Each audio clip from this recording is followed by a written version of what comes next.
ونحن على ذلك لمن الشاهدين والشاكرين والحمد لله رب العالمين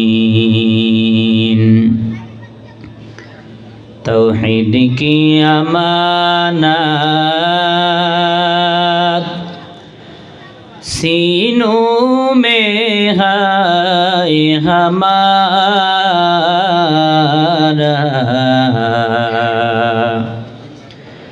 आसा नहीं मिटाना नामो निशा हमारा मोहम्मद ने आकर कुफ्र को मिटाया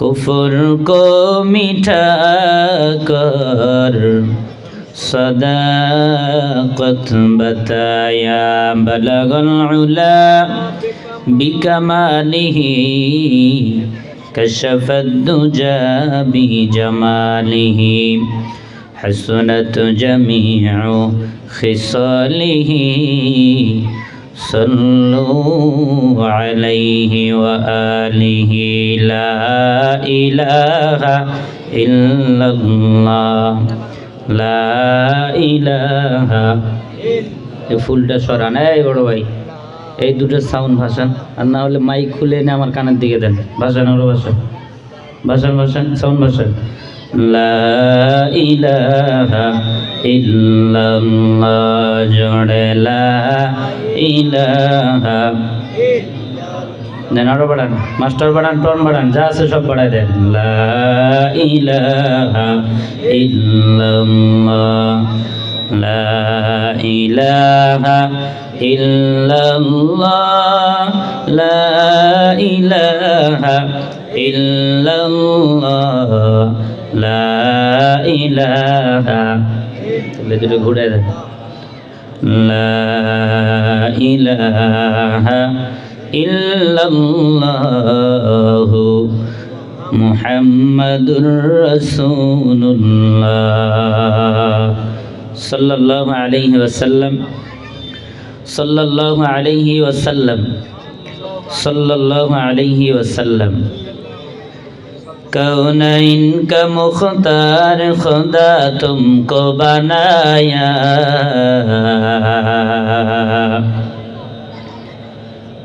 कौनैन का मुख्तार खुदा तुमको बनाया उम्मत के निगाहबान खुदा तुमको बनाया उम्मत के निगाहबान खुदा तुमको बनाया या रब मेरे आँखों में समा जाए मदीना या रब मेरे आँखों में समा जाए मदीना मुद्दत से मेरा दिल में तमन्ना मदीना मुद्दत से मेरा दिल में तमन्ना मदीना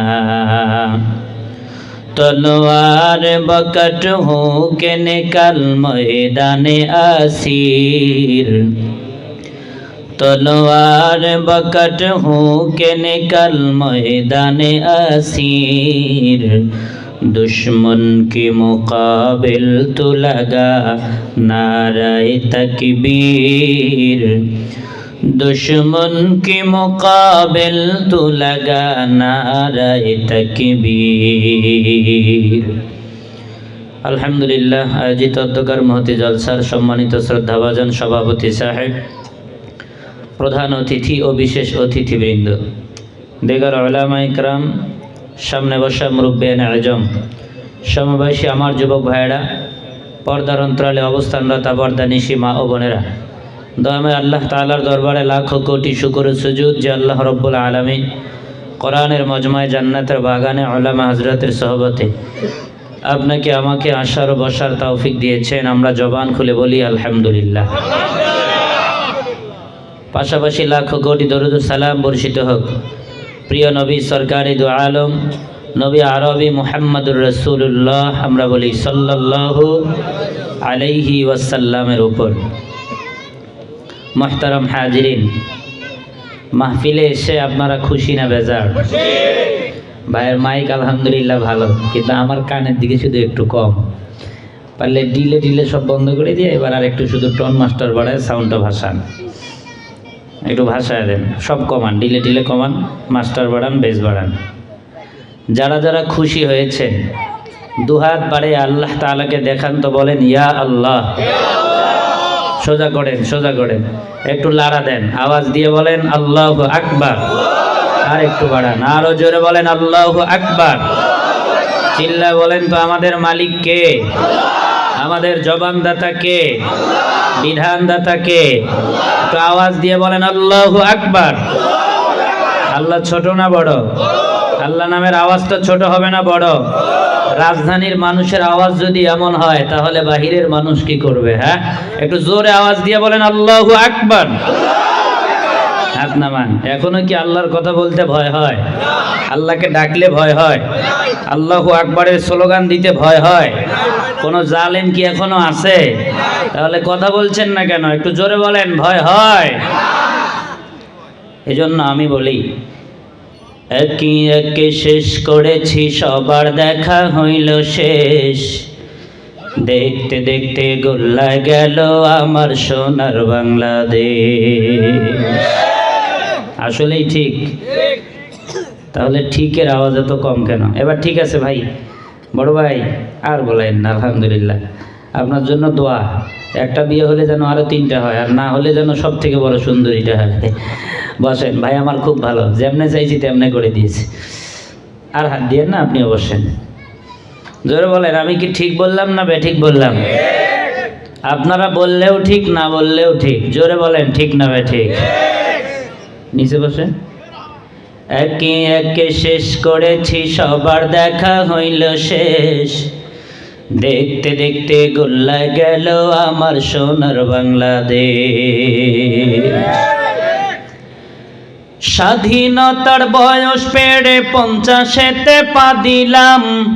নেতারা তো সবই পেল, আমরা বলো কি পেলাম? আমরা কিছু পেয়েছি? জোরে বলেন। না বলে মিথ্যা কথা হবে। আমরাও পেয়েছি, সেটা হলো জানালার ফুটা দিয়ে হেলিকপ্টার থেকে গুলি পেয়েছি। একটু জোরে বলেন, ঠিক কিনা? বাবার কোলে সন্তানের লাশ পেয়েছি, ঠিক কিনা? জোরে বলেন। আমি রংপুরের মানুষ, রংপুরের ভাষায় বলছি, মেধাবী ছাত্র আবু সাইদের বুকে গুলি পেয়েছি, ঠিক কিনা? জোরে বলেন। তো এগুলো তো আমরা পেয়েছি। স্বাধীনতার বয়স পেড়ে 50-এতে পা দিলাম। নেতারা তো সবই পেল, আমরা বলো কি পেলাম? তাই তো এবার স্বপ্ন দেখি আল কোরআনের বাংলাদেশ। তাই তো এবার স্বপ্ন দেখি মুসলমানের বাংলাদেশ। দেখতে দেখতে গোল্লায় গেল আমার সোনার বাংলাদেশ। আল্লাহর কথা বলতে আরো কোনো ভয় আছে? জোরে বলেন আল্লাহু আকবার। আরে আপনাদের আওয়াজ শুনে রাস্তার যারা কপাল পোড়া আছে, এটা তো জান্নাতের বাগান, তারা জাহান্নামে ঘুরতেছে। এই বাগানটা হলো জান্নাতের, আর যারা এই বাগানে বসছে তারা হলো জান্নাতি। আর যারা বাহিরে আছে তারা জান্নাতি না জাহান্নামী? আপনারাই বলেন, একটু জোরে বলেন। মাইকের আওয়াজ যত দূর যায়, আমি আমার মহাব্বতের ভাইদেরকে বলবো, যদি আপনারাও জান্নাতি হতে চান, জলদি এসে সামিয়ানার নিচে বসে যান। আল্লাহ তাআলা তাদেরকে যেন সে তৌফিক করেন দান। আপনারা দোয়া করে আমিন বলে যান। বলেন আমিন। আরো জোরে বলেন আমিন। আলোচনা শুরু করব? বলেন না, করব ইনশাআল্লাহ। আমি পবিত্র কালামুল্লাহ শরীফ থেকে ছোট্ট একটি আয়াতে কারিমা তেলাওয়াত করেছি। প্রিয় নবী মুহাম্মদুর রাসূলুল্লাহ সাল্লাল্লাহু আলাইহি ওয়াসাল্লামের হাদিস থেকে একটি হাদিস তেলাওয়াত করেছি। তেলাওয়াতকৃত আয়াত এবং হাদিসের ভিতরে আল্লাহ রাব্বুল আলামিন আমাদের নবীর ব্যাপারে, নবী পাকের শানে কিছু কথা বলেছেন। সেটি হচ্ছে নবী আমার গোটা পৃথিবীর জন্য রহমত। তবে যারা নাকি মুমিন তাদের জন্য একটু আলাদা রহমত। বলেন না সুবহানাল্লাহ। আমরা যারা এখানে এসেছি আমরা সবাই মুমিন তো? তারপরেও কথা বলে না, কোনো সন্দেহ আছে? একটু জোরে বলেন, আমরা সবাই মুমিন। জোরে বলেন না, আল্লাহর ফেরেশতারা লিখে রাখতেছে। একটু জোরে বলেন, আমরা সবাই মুমিন। তো আল্লাহ রাব্বুল আলামিন বলে, মুমিনেরা নবী তোমাদের জন্য একটু আলাদা। বলেন না সুবহানাল্লাহ। সে ব্যাপারে আল্লাহ তাআলা বলেন, লাকাদ মান্নাল্লাহু আলাল মুমিনিন।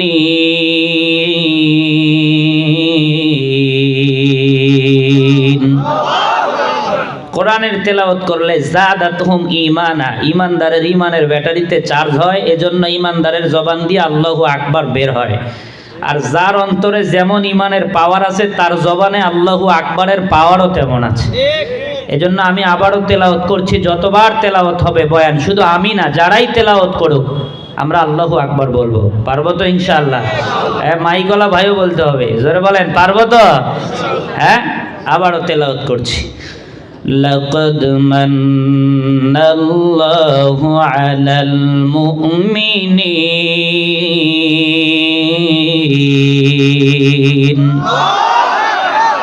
আল্লাহ রাব্বুল আলামিন বলেন, যারা মুমিন তাদের জন্য নবী আমার একটু আলাদা, আল্লাহ তাআলার বিশেষ অনুগ্রহ। বলেন সুবহানাল্লাহ। যারা মুমিন তাদের জন্য নবী আমার আল্লাহ তাআলার পক্ষ থেকে বিশেষ অনুগ্রহ। কেন? আল্লাহ তাআলা সে কথাও বলেন, ইয বা'আসা ফীহিম রাসূলাম মিন আনফুসিহিম। আল্লাহ তাআলা বলেন, আমি তোমাদের মধ্য হতে তোমাদের কাছে রাসূল প্রেরণ করেছি। বলেন সুবহানাল্লাহ। আল্লাহ রাব্বুল আলামিন যদি চাইতেন আল্লাহ তাআলার যত সৃষ্টি আছে ওই সৃষ্টিকুলের মধ্য হতে কাউকে নবী বানাতেন। আওয়াজ দিয়ে বলেন তো পারতেন কি পারতেন না?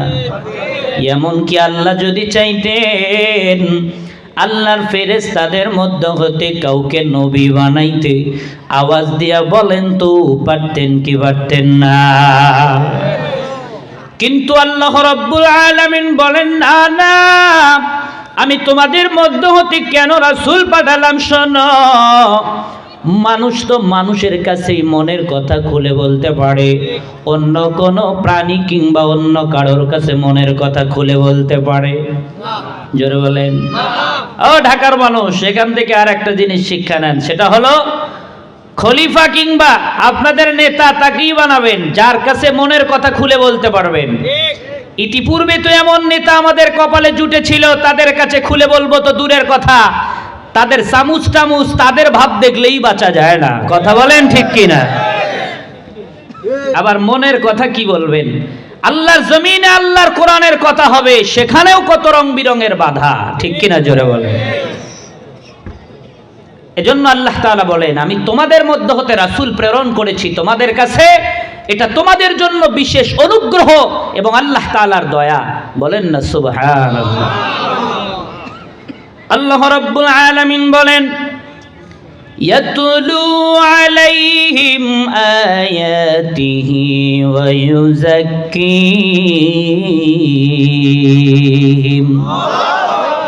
আল্লাহ রাব্বুল আলামিন বলেন, আমার নবী তোমাদেরকে আল্লাহর আয়াত তেলাওয়াত করে শোনাবে, কোরআন তেলাওয়াত করে শোনাবে। কেন? ওয়া ইউযাক্কিহিম, কোরআন শোনায়া তোমাদেরকে পবিত্র করবে। সুবহানাল্লাহ। বলেন তো কোরআন শুনলে মানুষ পবিত্র হয় কথাকার? কোরআন শুনলে জাহান্নামী মানুষগুলো জান্নাতি হয়। কোরআন শুনলে পথ বলা মানুষগুলো পথের দিশা পায়, শয়তানের রাহের মানুষগুলো আল্লাহর রাস্তা খুঁজে পায়, নাপাক মানুষগুলো পবিত্র হয়। বলেন তো কথাকার? এজন্য আপনারা যারা এখানে কোরআন শুনবেন আমরা জান্নাতি হব, পবিত্র হব, কোনো সন্দেহ? কোরআন শুনলে মানুষ পবিত্র হয়। এ কারণেই তো ইতিপূর্বে যত কোরআনের দুশ্মন ছিল, ইসলামের দুশ্মন ছিল, এরা কোরআনের মাহফিল হতে দিত না, কোরআন তেলাওয়াত করতে দিত না, কোরআনের মাদ্রাসাকে পছন্দ করত না। কথা বলেন ঠিক কিনা? কারণ এরা জানে কোরআন শুনলে মানুষ তো পবিত্র হবে, আর তারা তো নিজেরাও অপবিত্র। মানুষ যদি কোরআন শুনে হয়ে যায় পবিত্র, অপবিত্র মানুষের রাজত্ব তারা গ্রহণ করবে না। কথা বলেন ঠিক কিনা? মনে